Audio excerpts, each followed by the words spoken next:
தென்மேற்கு. அந்த இடத்துல மிக கடினமான பொருட்களை வைக்கலாம். அதற்காக தான் அந்த இடத்துல பீரோ வைக்கலாம் அப்படின்னு சொல்றது.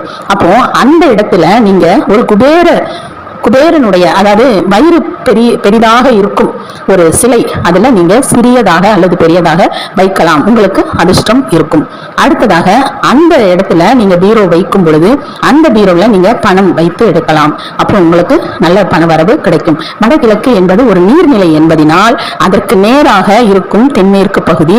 இந்த பகுதியில நீங்க கடினமான பொருட்கள் வைக்கலாம், சேமிப்பு பணம் வைத்து எடுக்கலாம். அந்த பீரோல நீங்க மற்றும் நகைகள், அந்த விஷயங்கள் கூட அந்த இடத்துல நீங்க வைத்து எடுக்கும் பொழுது உங்களுக்கு மிக நன்றாக இருக்கும்.